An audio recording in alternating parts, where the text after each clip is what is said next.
அதுதான் விஷயம். யாரையும் கிறிஸ்து அதனால தான் நொந்துக்கவே இல்லை. திரும்பி போய் பார்த்தாருன்னா எவ்வளோ பெரிய மனதுருக்கம் அது. அம்ச ரீதியில் எல்லாம் கணக்கு போட்டு எடுத்தா எப்படி இருக்கும்? அதான் ஒருத்தவங்கள தேர முடியாது. உண்டார்கள், உறங்கினார்கள், தங்கினார்கள், எவ்வளோ சலுகை, மார்க்கெட்டில் எவ்வளோ காய்கறி வாங்கி போயிருப்பாங்க. வந்தாலும் போய் போய் போய் இயேசுவின் சீடர்கள், வாங்க ஐயா, இதை எடுத்துன்னு போங்க, அதை எடுத்துன்னு போங்க, ஐயா கொடுங்க. ஜெகஜோதியாக இருந்திருக்கு. எதிர்காலமே நல்லா இருக்குன்னு சொல்லி 12 பேர் நல்லா இருக்கானுங்கன்னு நினச்சி இன்னொரு 70 பேர் ஜாயின் பண்ணாங்க. அப்போ தான் ஆண்டவர் சொன்னார், இந்த மாதிரி இருக்கும், அந்த மாதிரி இருக்கும்னு. வரும் தேற்றவாளனை குறித்து சொன்னோன்னு அவனுக்கு அப்படியே ஃபியூஸ் போன பல்ப் மாதிரி ஆகிட்டாங்க. அடோட நாங்கள் ஏதோ எதிர்காலம் நல்லா இருக்குது, இக்கரைக்கு அக்கறை பச்சனை வந்தால் கடைசியில் இவர் போகிறேன்றாரு, உங்களுக்கு ஆயத்தம் பண்ணுறோம் ஸ்தலன்றாரு, தேற்றவாளன் வருவாருன்றாரு. ஐயோ, இது கடுமையான உபதேசம், யார் இவருக்கு செவி கொடுப்பார்? ஒன்றும் சொல்ல ஆண்டவர் கடுமையா சத்தியத்தை சகல சத்தியத்துக்குள்ளே வழி நடத்துவார். அப்படின்னா என்னன்னு தெரியாத நமக்கு ஜபந்தான் தெரியும். மிஞ்சி போனால் ஜெபிக்கிறோன்னு தெரியும். இயேசு அவன் வழியாக தான் கற்றுக்கொண்டோம். அவன் ஏதோ பிக்சரை காமிச்சா கேலண்டர் கொடுத்தா அதில் தான் இயேசு கருப்பு தாடி கருப்பு முடி இருந்தால் இயேசு, வெள்ளை தாடி வெள்ளை முடி இருந்தால் பிதா, புறா இருந்தால் பரிசுத்தாவி. இவ்வளோ தான் நமக்கு தெரிஞ்சது. சத்தியம் இதுதான் நம்ம கற்றுக்கின சத்தியம். இதெல்லாம் செல்லுபடி ஆகாது ஆண்டவர்கிட்ட. நீ தனிப்பட்ட விதத்தில் என்னுடைய அன்பை ருசிக்கணும், தனிப்பட்ட விதத்தில் என் வல்லமை ருசிக்கணும், தனிப்பட்ட விதத்தில் என்னுடைய அற்புதத்தின் சக்தியை ருசிக்கணும், தனிப்பட்ட விதத்தில் நான் உன்னை நேசிக்கிறேன் நீ தெரிந்து கொள்ளணும். இது போல எல்லாம் வராது. அப்போ பார்த்தீங்கன்னாக்கா மனுஷன் எனக்கு என்ன செய்வான் என்று உங்கள் ஆத்மா சொல்லும். இது யாரையும் மதிக்காது இருக்கிறதுக்குன்னு நான் சொல்கிறேன்னு நினைக்காதீங்க. தலைகணமாக அப்படி இல்லை. இது தவறாக நீங்கள் நடத்தப்படக்கூடாதுன்றதுக்கு பரிசுத்தாவினர் போடுகிற பாதுகாப்பு. அதனால தான் நிறைய பேர் பார்த்தீங்கன்னா ஆன்லைனில் அழகாக வருவாங்க, காற்ற வருவாங்க. அவங்கன்னா வீடியோவில் என் மூஞ்சை பார்க்கலாம், நான் அவங்க மூஞ்சை பார்த்ததே இல்லை. பரவாயில்ல, கர்த்தர் பார்க்குறாரு இல்லையா? இந்த வார்த்தை போய் சேர்றது இல்லையா, அது போதும் எனக்கு.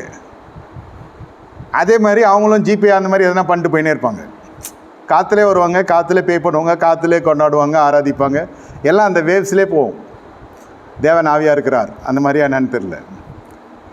சாத்தியம் கிடையாது. இது அந்த நாட்டில் இங்கே உட்காந்து ஆராதனைக்கு வந்துட்டு போக முடியுமா? இது அதுக்கு சொல்கிறேன். பக்கத்து மாவட்டமாக இருந்தாலும் சரி, மாநிலமாக இருந்தாலும் சரி, வேறு நாடாக இருந்தாலும் சரி, எப்படி கர்த்தர் பாருங்கள் எப்படி இணைக்கிறார். சொல்லப்படுகிற காரியம், நீங்கள் கட்டளையிடப்பட்ட ஆசீர்வாதம் என்னவென்றால் உங்களை பரிசுத்தப்படுத்துகிறார், உங்களை பக்குவப்படுத்துகிறார், உங்களை சீர்படுத்துகிறார், உங்களை சிறப்படுத்துகிறார், உங்களை பலப்படுத்துகிறார், பக்குவப்படுத்துகிறார். உங்களை நாளைக்கு நீங்கள் புதிய காரியத்தை காணப்போகிறீர்கள். எதற்காக அழைக்கப்பட்டீர்களோ அதற்கு நேரே கர்த்தர் நடத்தி கொண்டிருக்கிறார். இப்போ ஒத்தாசை வரும்னாக்கா நம்ம கொஞ்சம் காசு கொடுத்தா காசு தீர்ந்துட்டோன்னு மறுபடியும் காசு தேவைப்படும். இப்போ நல்ல சரீர சுகம் இல்லை, சுகவீனம் இருக்குது, நல்ல சரீர சுகம் வேணும் வந்தால் இன்றைக்கி தலைவலி சரியாகும், நாளைக்கு பல்லு வலி வரும், நாளைக்கு காது வலி வரும், நாளைக்கு கண் வலி வரும். ஏதாவது ஒரு அவயம் நம்மளை டிஸ்டர்ப் பண்ணே இருக்கும்.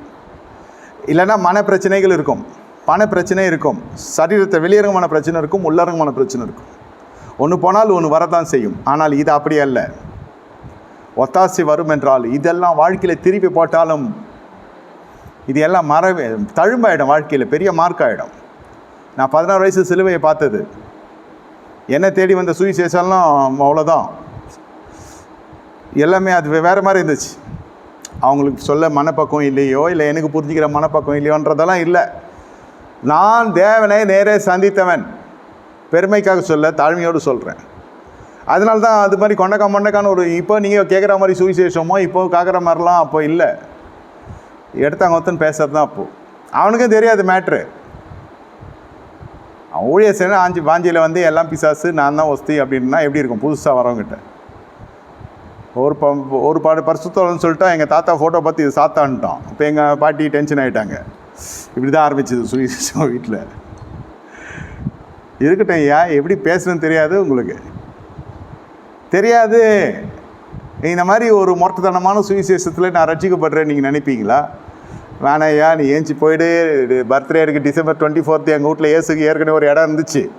இவன் சொன்னோன்னே அந்த டேர்ன்னு கிழிச்சிட்டேன் நான் அந்த ஏசுனவர் ஃபோட்டோவே. இந்த மாதிரி பண்ணி விட்டாங்க.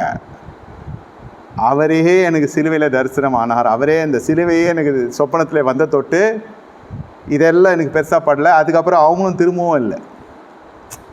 சொல்கிறேன், யாரையும் நான் குற்றம் படுத்தியோ சொல்லலை. நான் தனிப்பட்டதில் தேவனை ருசிக்கணும், அதுதான் தேவ சித்தம். அபிஷேகத்தில் நான் ரொம்ப திட்டு வாங்கியிருக்கேன். அபிஷேகம் போய் யார்கிட்டயாவது ஜெபம் பண்ணால் அவருங்க ஜெபம் பண்ணால் உங்களுக்கு பரிசுத்த அபிஷேகம் கிடைக்கும்ன்ட்டு ஒருத்தன் சொல்லிட்டான். அந்த 18 இயர்ஸில் என்ன தெரியும்? அப்படியாடா, அவர் அப்படி தொட்டார்னா போதும் அபிஷேகம் வந்துடும். அப்படியா? அவர் வருவார்னு அப்போது வேறு மாதிரி உலகம் நடத்தியே அந்த மாருதி காரில் அவர் ஏறுவார்னு பார்த்தா அவர் அந்த கதவு பக்கம் ஏறிட்டார். இந்த பக்கம் வந்தார்னா அது காருக்கு போகிறப்பெல்லாம் டச் பண்ணலாம் ஏறுவாங்க. விசுவாசிகள் அப்படியெல்லாம் நிற்பாங்க, கார் கிட்ட போய் நிற்பாங்க, ஏறுறப்போ ஒரு தீர்க்கதரிசனம் சொல்லிட்டு ஏறுவாங்க. அப்படியெல்லாம் இருந்துச்சு. உண்மையாகவே தீர்க்கதரிசனம், அதெல்லாம் பொய்யெல்லாம் கிடையாது. நம்ம நின்று கடைசியில் பார்த்தா அவர் அந்த பக்கம் கதவுல ஏறிட்டார். 18 வயசு பையன். அது எப்படி அணுகுமுறைன்னு தெரியாது நமக்கு. அப்போது அந்த அரசியல் அது தெரியாது.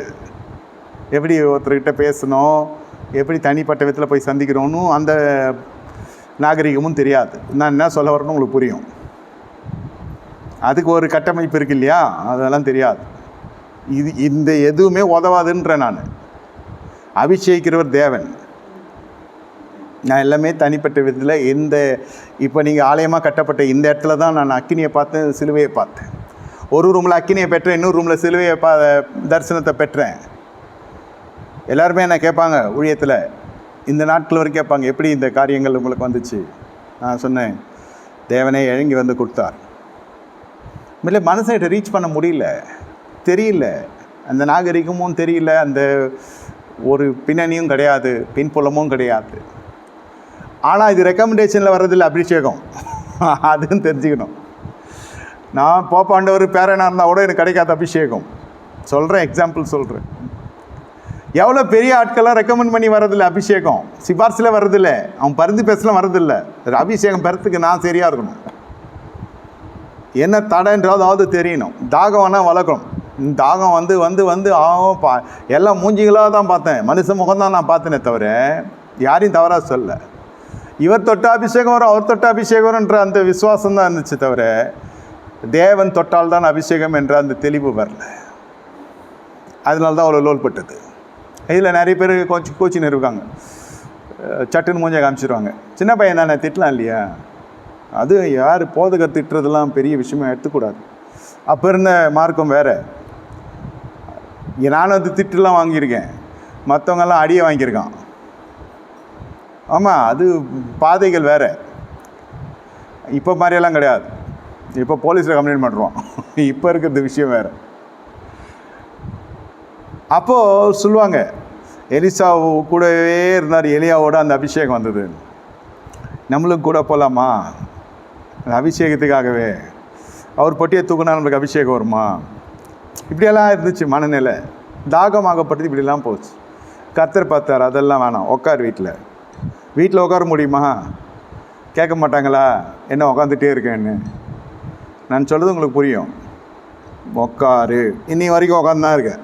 கேட்டவங்க காணும், கேட்டு பார்த்து விட்டாங்க, இல்லை அப்புறம் ஓரளவுக்கு புரிஞ்சுக்கினாங்க. புரிஞ்சவங்க மட்டும்தான் நம்மளோடு இருக்க முடியும், நம்ம நினச்சவங்களாம் இருக்க முடியாது. அமர்ந்திருத்தில் இல்லை 1000 ஆசீர்வாதம் இருக்குது.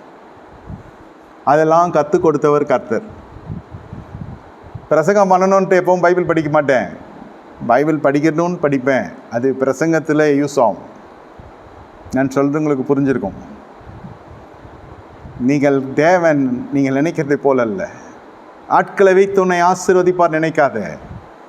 ஒரு மனிதனை வைத்து கூட உங்களை ஆசீர்வதிக்கலாம். ஆனால் அதுக்கு முன்பு அந்த தேவனை, சர்வ தேவனை தனிப்பட்டவர்கள் நீங்கள் அறிந்திருக்க வேண்டும். Full power, full faith. வேறு யாருமே இல்லை உலகத்தில் எனக்கு உதவி செய்ய. மறுபடியும் சொல்கிறேனே, நீங்கள் இந்த பகுதி உங்களை என்ன செய்யணுனாக்கா, உலக பிரகடன ஆசீர்வாதத்துக்கு தான் உள்ளே வந்திருக்கலாம். ஆனால் உன்னதத்துக்குரிய ஆசீர்வாதத்தோடு திரும்பி போக செய்யும். அப்போ இந்த உலகமே திரும்பி பார்க்கும். எப்படி இது உங்களுக்கு இது கிரியை செய்கிறது? அதே ஜனங்க கூட அந்த தலைமை அதெல்லாம் மறைஞ்சிட்டாங்க. 30 வருஷத்துக்கு முன்னாடி அவங்களுக்கு அப்போயே 60 வயசு, இப்போ 90 வயசு வரைக்கும் உட்காந்துருப்பாங்களா? சொல்கிறேன். இப்படியே கர்த்தர் வனாந்தத்தில் வச்சு, வயல்வெளியில் வச்சு, பள்ளத்தாக்கில் வச்சு, கண்ணீரில் வச்சு, இடுக்கத்தின் அப்பத்தை கொடுத்து இப்படியே நடத்தினார் என்ன. இன்னை வரைக்கும் எனக்கு இதுவே போதும் ஆண்டவரே. போதும்னா என்ன, உடைய கரத்தினால் என்னை மூடி மறைக்கிறீர், அதுவே எனக்கு பெரிய பாக்கியம்.